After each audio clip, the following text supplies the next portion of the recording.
Buenos días, quien les habla, la licenciada María Virginia Bisoño. Continuando con nuestra quinta unidad, nos toca ahora a las glándulas suprarrenales.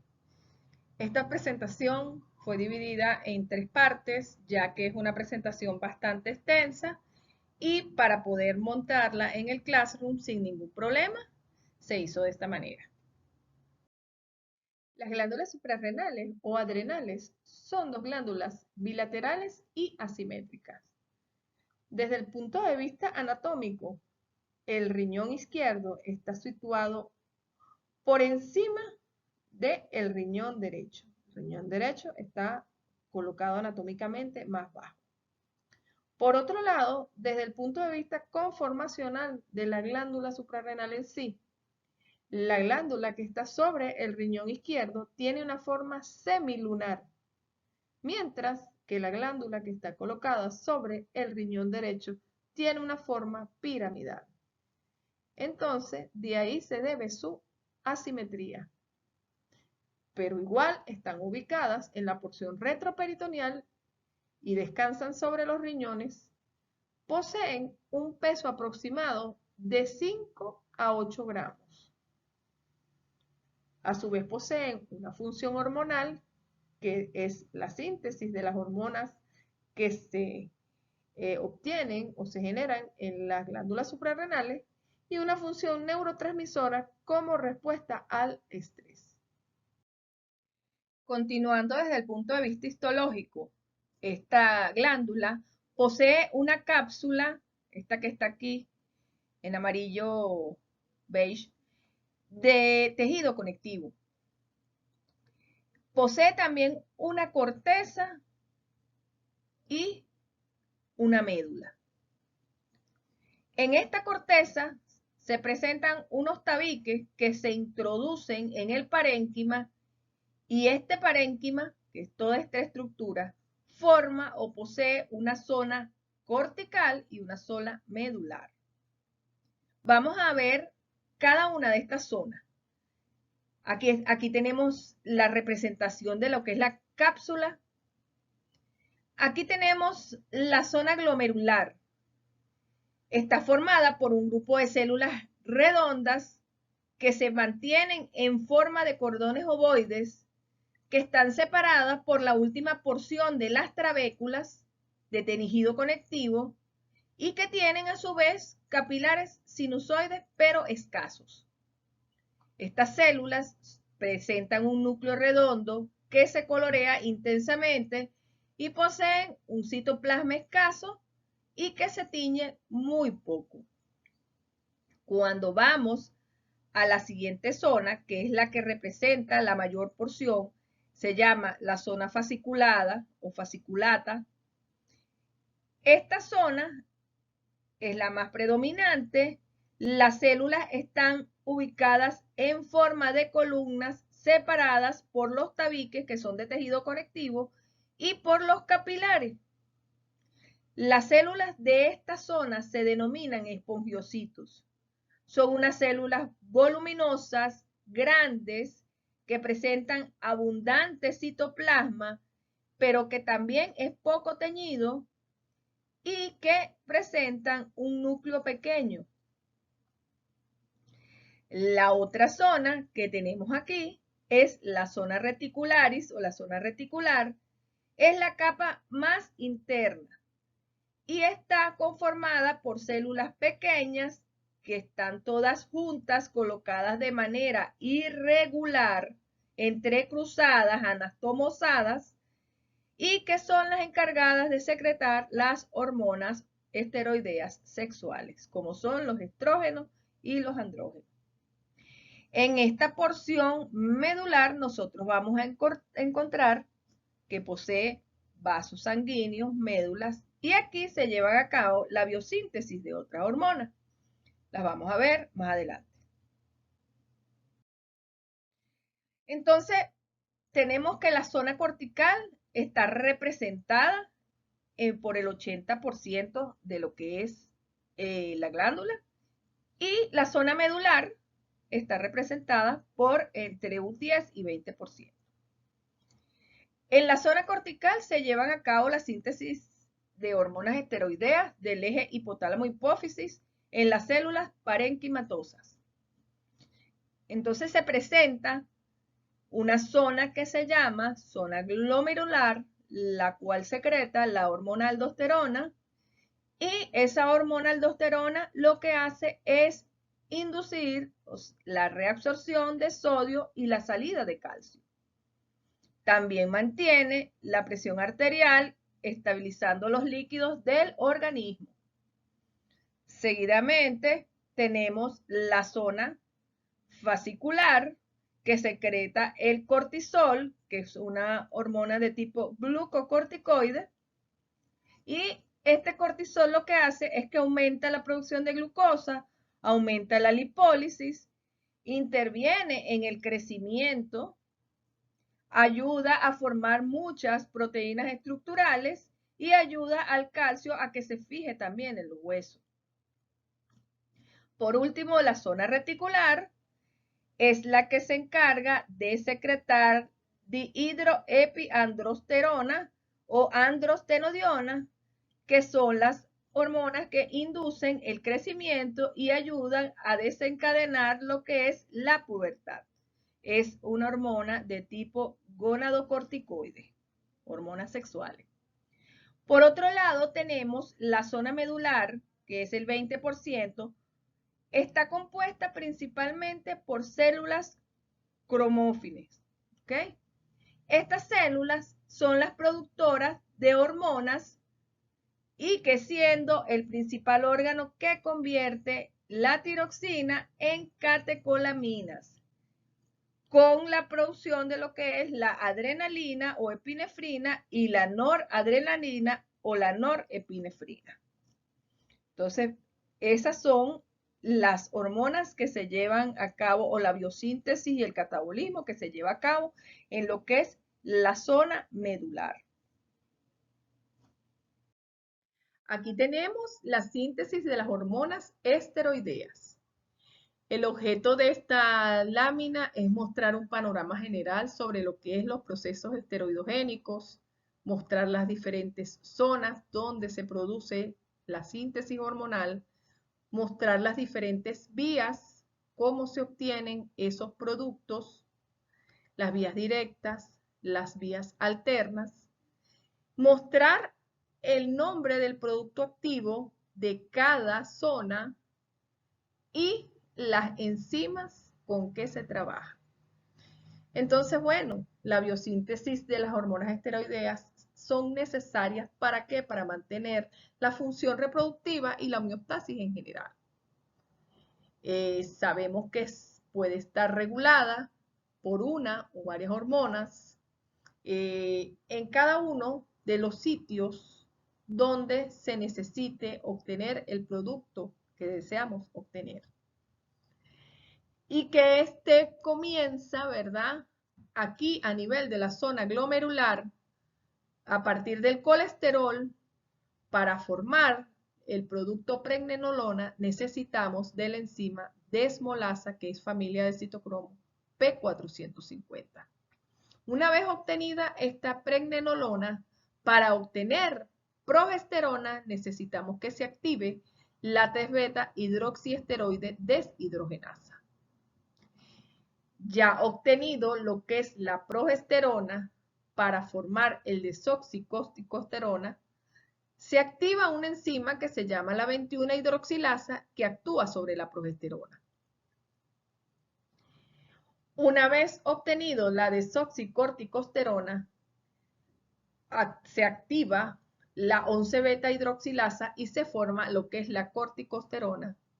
Y para obtener la aldosterona se necesita de la enzima aldosterona sintetasa. De esta manera obtenemos lo que es la aldosterona, hormona tipo mineral corticoide de la zona glomerular. Si queremos obtener lo que es la hormona dihidroepiandrostenodiona o cualquiera de los esteroides sexuales, necesitamos nuevamente comenzar aquí con el colesterol. Ya ese paso lo vimos. Ahora obtenemos el producto pregnenolona. Este producto pregnenolona me forma el 17-alfa hidroxipregnenolona cuando actúa sobre la 17-alfa hidroxilasa. Una vez obtenido este producto, por acción de la 17-20 liasa, se me forma el dihidroepiandrostenodiona, o DEA, para que sea más corto. Una vez obtenida esta DEA, nosotros necesitamos de una enzima que es la 3-beta hidroxiesteroide deshidrogenasa, que me va a dar un producto que se llama androstenodiona. Este es el que me va a formar los esteroides sexuales cuando se activa la enzima 17-beta reductasa y me forma testosterona y me forma estrona por vías distintas. Después necesitamos una enzima aromatasa que actúe sobre esta estrona y me dé lo que es el estradiol. Me forma el estradiol. De igual manera, actúa la enzima 5-alfa reductasa sobre la testosterona para dar el producto activo dihidrotestosterona. Entonces, tenemos otra vía activa aquí. Ahora, cuando necesitamos formar cortisol, lo hacemos a partir de lo que es la progesterona. Esta progesterona, por acción de la 17-alfa hidroxilasa, me forma 17-alfa hidroxiprogesterona. Nuevamente se activa la enzima 17-alfa hidroxilasa y forma desoxicortisol. Y para formar el cortisol, necesito que se active la enzima 11-beta hidroxilasa. Y me forma el cortisol. Fíjense que todas estas enzimas que dicen P450 son familia del citocromo P450. Las enzimas que no lo dicen no forman parte de este citocromo. Estas serían las 3 vías directas, o 4 vamos a decir, porque aquí se divide, para formar las hormonas. Ahora tenemos vías alternas o atajos, que es a partir del cortisol. El cortisol puede formar testosterona cuando se activan estas dos enzimas, la 17-beta reductasa y la 17-20 liasa. Forma testosterona y de ahí, usando la enzima 5-alfa reductasa, se forma la dihidrotestosterona. Por otro lado, este cortisol puede formar aldosterona cuando se activa la enzima 11-beta hidroxiesteroide deshidrogenasa y nos da un producto activo que es la corticosterona, y sobre esta corticosterona actúa la aldosterona sintetasa para dar aldosterona. Entonces fíjense que a partir del cortisol podemos obtener aldosterona y dihidrotestosterona. De esta manera, nosotros obtenemos los diferentes hormonas de la que es la corteza suprarrenal por las diferentes vías. Quiero que sepan que este tipo de síntesis hormonal es pregunta de examen, ¿ok? Cualquiera de estas vías se les puede preguntar a ustedes en un examen cómo se obtiene, cómo obtengo el estradiol o cómo obtengo la dihidrotestosterona por la vía alterna o cómo lo obtengo por la vía directa. Una vez que terminamos de hablar de la síntesis de las hormonas esteroideas, ahora nosotros nos vamos a dedicar en esta parte a hablar de lo que es la aldosterona, patologías de la aldosterona, pruebas de la aldosterona. Entonces comenzamos diciendo que la aldosterona es una hormona esteroidea de la familia de las mineralcorticoides que se sintetiza en la zona glomerular y que actúa en la conservación del sodio y de la secreción de potasio, aumentando la presión sanguínea. Ese sería el concepto básico de lo que es aldosterona. Aquí tenemos su fórmula estructural y aquí tenemos la fórmula de nomenclatura, vamos a decir. Ya dijimos que se sintetiza a partir del colesterol. Está controlada ¿por quién? Por las hormonas corticotropina y el sistema renina-angiotensina. Actúa sobre el sistema nervioso central para liberar hormona antidiurética, que se encarga del equilibrio hídrico. Tiene un tiempo de vida media en circulación de 2 días y está disminuida en lo que es la enfermedad de Addison y está aumentada en el síndrome de Cohen. Entonces, fíjense algo importante aquí. Aquí tenemos el riñón, aquí tenemos la glándula suprarrenal y dentro del riñón se encuentra el aparato justaglomerular. Entonces, de aquí podemos decir que ese aparato justaglomerular es el encargado de liberar la renina. Esta renina actúa sobre el angiotensinógeno, que este angiotensinógeno es secretado por el hígado y es colocado en la circulación por la renina. Este angiotensinógeno se transforma de angiotensina 1 en el momento que actúa la renina sobre el angiotensinógeno, forma lo que es la angiotensina 1. Y por acción de la enzima convertidora de angiotensina, esta angiotensina 1 pasa a angiotensina 2. Esta angiotensina 2 es un vasoconstrictor potente, ¿ok? Ella actúa sobre los receptores tipo 1. ¿Para qué? Para liberar aldosterona a nivel de la corteza suprarrenal y así retener lo que es la salida del sodio y actúa sobre la excreción de potasio. Pero a su vez, como dijimos que es un vasoconstrictor, él va a actuar sobre la perfusión renal. Nosotros más adelante vamos a hablar de lo que es en el esquema renina-angiotensina-aldosterona. Vamos a dar una explicación más grande de lo que es este sistema. Ok, aquí tenemos lo que es el sistema renina-angiotensina-aldosterona. Tenemos para poder entender este esquema una leyenda aquí, donde todo lo que está una flecha continua son lo que son las secreciones de dónde vienen las secreciones. Todo lo que está en verde y signo más son las estimulaciones y lo que está en negativo son las inhibiciones. ¿Ok? Otro es que si está segmentado es una secreción pasiva, un transporte pasivo, una de manera pasiva, de manera activa. Entonces sería más que todo aquí. Pero lo que vamos a hablar es que este es un sistema hormonal que lo que nos hace es regular la presión sanguínea, el volumen extracelular corporal y lo que es el balance de sodio y potasio. El sistema se activa cuando hay una pérdida del volumen sanguíneo, es decir, una caída de la presión sanguínea, como en el caso de hemorragias. Pero especialmente lo hace cuando hay un aumento de la osmolaridad en el plasma. Comenzamos aquí con el angiotensinógeno, que es una alfa-2 globulina que se produce y se libera a la circulación sanguínea a través del hígado.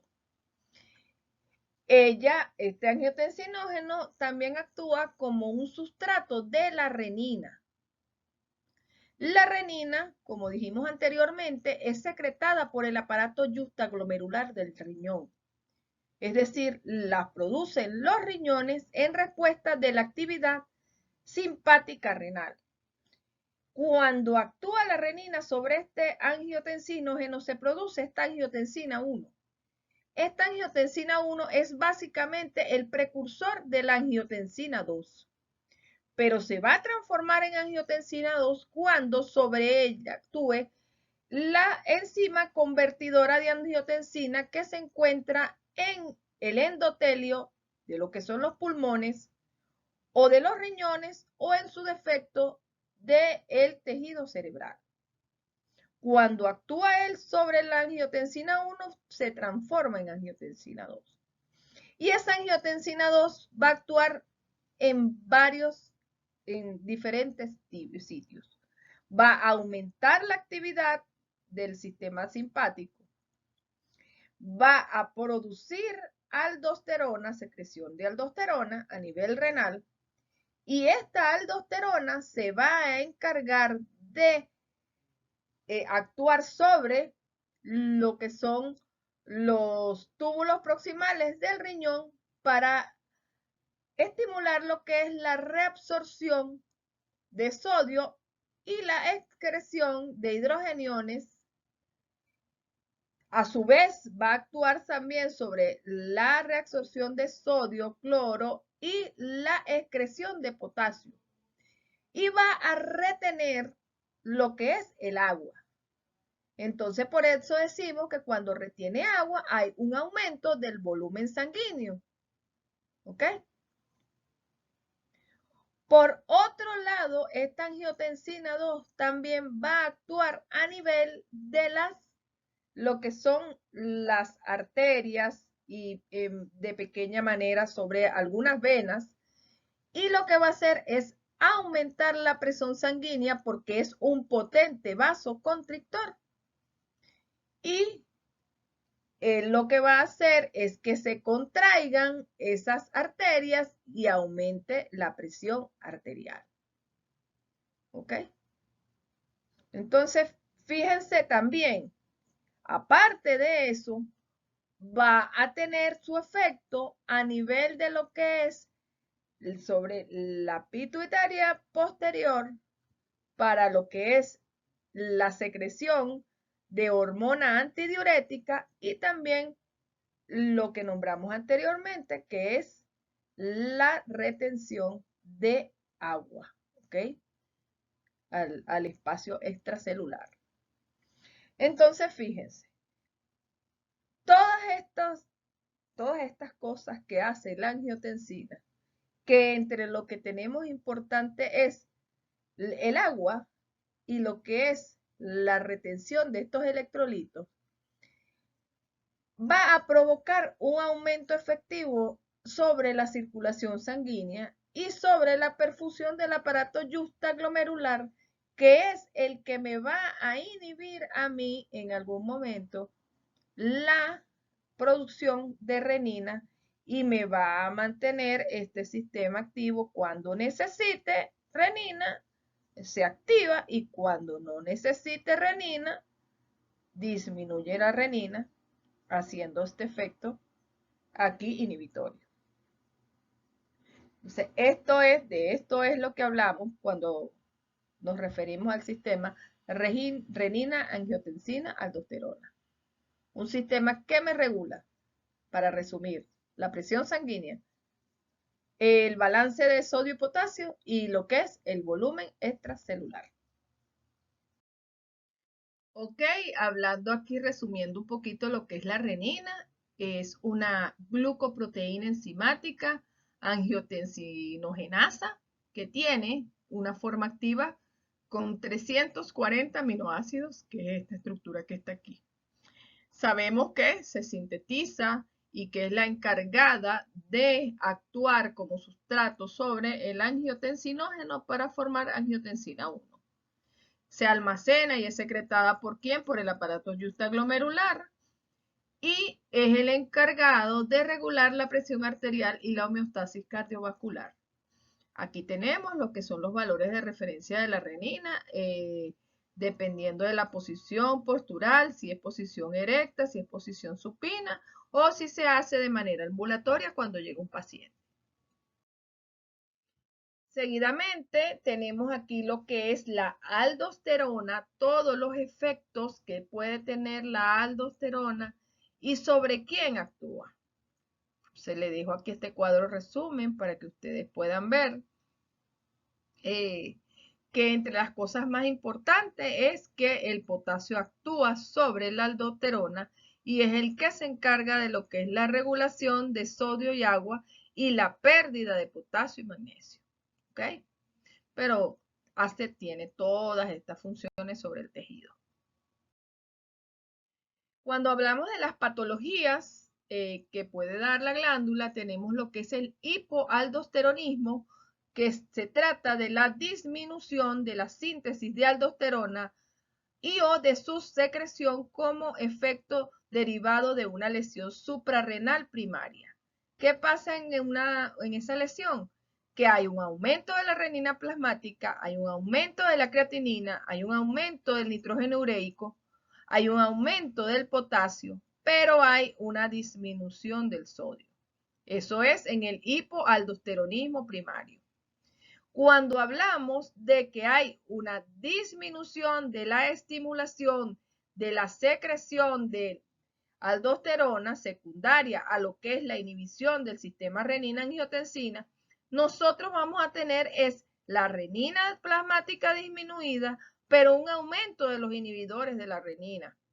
Eso en el caso del hipoaldosteronismo secundario. También se van a presentar casos donde hay resistencia a la acción de la aldosterona, donde hay el inhibidor de receptores de la aldosterona o de la mineralcorticoide, es el que se ve afectado. Y eso se le conoce como pseudo hipoaldosteronismo primario y secundario. Ok, ¿cómo sería el diagnóstico en estos pacientes con hipoaldosteronismo? Nosotros primero tenemos que averiguar si es de origen hereditario o es de origen adquirido.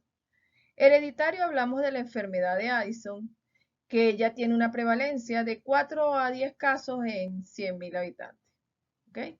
Y que afecta tanto a hombres como a mujeres de la misma manera y hay una destrucción progresiva de la glándula suprarrenal, causando primero lo que se llama una adrenalitis, ¿verdad? Una inflamación de la glándula que se puede producir por anticuerpos que actúan sobre lo que son las enzimas 21 hidroxilasa y 17 hidroxilasa y que puede también tener otras causas menos frecuentes como son invasiones metastásicas, trastornos genéticos, algunas infecciones virales o fúngicas y o sencillamente algunos fármacos o hemorragias suprarrenales. Pero lo importante que tenemos que saber que es una enfermedad de base, hay un trastorno renal o una neuropatía diabética y que tiene que haber una extirpación de adenomas de la glándula suprarrenal. La sintomatología de estos pacientes son astenia, debilidad muscular, pérdida de peso, hormigueo, parálisis, arritmia y puede llegar a tener hasta paros cardíacos. ¿Qué vamos a ver? ¿Por qué se produce esto? Porque hay una hipovolemia, hay una disminución del volumen sanguíneo con una disminución del sodio, pero hay un aumento de la renina. Entonces las personas le van a mandar a hacer un laboratorio donde se le van a determinar los electrolitos séricos, sodio, potasio, calcio y magnesio.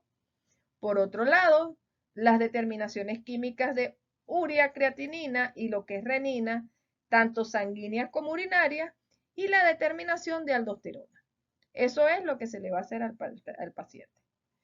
Con eso vas a obtener lo que es el tratamiento que lo ponen los médicos, como ya le dije, corticosteroides. Esta lámina esquematiza una infografía donde está representada la enfermedad de Addison, para que por favor se la lean y se la estudien. Continuando con las patologías, ahorita vamos a hablar de lo que es el hiperaldosteronismo, que es el exceso de hormona, y este se debe, cuando es primario, a un aumento en la síntesis de aldosterona o de su secreción, produciéndose los llamados adenomas de aldosterona, que es lo que es más común en los pacientes, en el 60% de los pacientes, y otro tipo es la hiperplasia idiopática por aldosterona, que hay un 35% de pacientes con este tipo de patología. Y cuando hablamos de lo que son los carcinomas adrenocorticales, ya esos son entre un 3 y un 5% de las patologías. Este tipo de patologías presentan un aumento en la aldosterona plasmática, un aumento de sodio, una disminución del potasio y una disminución de la renina plasmática. El hiperaldosteronismo secundario o distinto al primario, vamos a decir, es un aumento en la estimulación de la secreción de aldosterona, donde hay un aumento de la aldosterona plasmática, un aumento de la renina plasmática, pero los inhibidores de renina están disminuidos. Aquí tenemos una muestra de lo que son unos exámenes complementarios, por si se me olvida nombrárselos. Tenemos el eco, la tomografía y la resonancia magnética. Seguidamente, para el diagnóstico, tenemos que saber si se trata de un tipo de aldosteronismo primario o secundario. Cuando hablamos de primario, hablamos del síndrome de Cohn, y cuando hablamos de secundario, hablamos de un aumento de aldosterona con un aumento de renina. Entonces, la sintomatología de estos pacientes por lo general es astenia, debilidad muscular, parestesia, calambres, poliuria, cefaleas, agotamiento, etc. Y entre los laboratorios se le hace la determinación de los electrolitos séricos, sodio, potasio, aldosterona y renina plasmática. Existen pruebas funcionales confirmatorias que se hacen con carga de sodio. Entre ellos son 5 gramos de sodio por 3 días o suplementos orales de 2 a 3 tabletas diarias. La determinación de aldosterona se debe hacer también en orina de 24 horas, así como la determinación de sodio. Y el tratamiento de elección por lo general es una cirugía por laparoscopia que se llama adrenalectomía. Y luego el paciente queda con tratamiento de hipertensivos y diuréticos. Cuando hablamos de las pruebas de laboratorio referente al eje angiotensina-aldosterona, en el caso de la aldosterona, nosotros vamos a recoger la muestra entre 7 y 10 de la mañana. La determinación se va a hacer por radioinmunoensayo y tenemos que tener en cuenta para ese momento la cantidad de sodio que ingiere el paciente, la postura de la extracción de la muestra y si el paciente usa o no diurético. En los valores de referencia para la orina de 3 a 19 nanogramos día y en suero va a haber una diferencia por la posición si es ortostática o supina. Continuando con las pruebas de laboratorio, para la determinación de la renina tenemos que acordarnos que esta actúa sobre el angiotensinógeno para formar angiotensina 1 y se determina por inmunoensayo.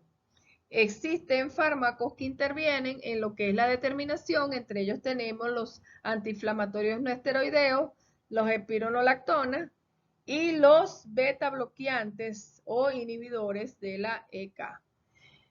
También, últimamente, la tendencia es realizar la extracción sin interrupción de la medicación antihipertensiva, porque se ha dado cuenta de que los hipertensivos no influyen en la determinación.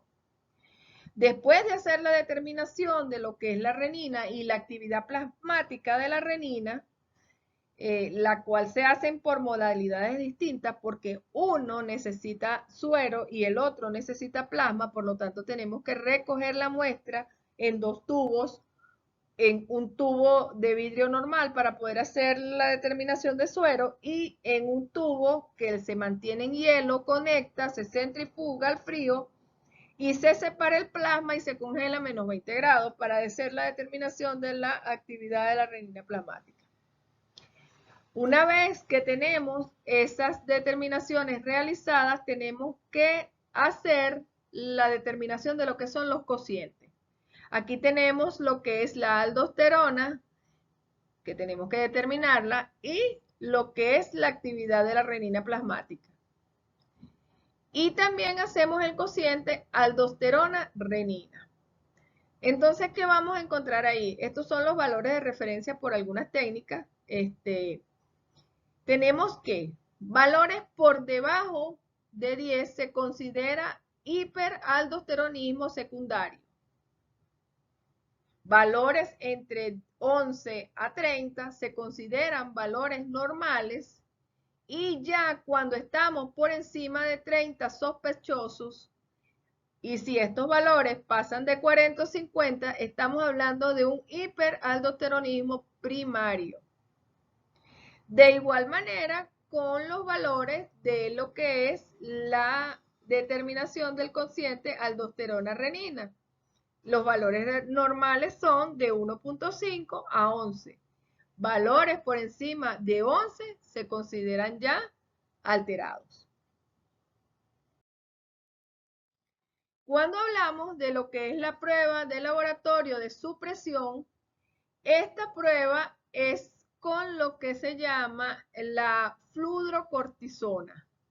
Es considerada esta prueba la gold estándar, pero bueno, tiene inconvenientes importantes y es que requiere la hospitalización del paciente durante la misma. Es importante controlar lo que es los niveles de sodio y de potasio en este paciente. Ella nos permite demostrar lo que es la autonomía en lo que es la producción de aldosterona. Pero tenemos que hacer una expansión del volumen de líquido extracelular, tenemos que estar pendientes del incremento de la ingesta de sodio, hay que hacer una supresión salina y esta supresión salina se hace colocándole al paciente 2 litros de suero salino por 4 horas. Luego se le hace la determinación de aldosterona plasmática en un primer momento. Luego se le coloca lo que es la fludrocortisona, 0,1 miligramos, 6 horas durante 3 días. Y después, en el día 4, se le hace la determinación nuevamente de aldosterona plasmática. Un resultado normal es la reducción de la actividad de la renina, la cual también se tiene que determinar, y los niveles de aldosterona tienen que estar por debajo de 5 nanogramos por decilitro. Cuando hablamos de la prueba de estimulación con o sin diurético, tenemos que acordarnos de lo que es deshidratación, que es pérdida aislada de agua, y lo que es depresión de la volemia, que también es pérdida de agua con sodio extracelular, o sea, es una hipovolemia.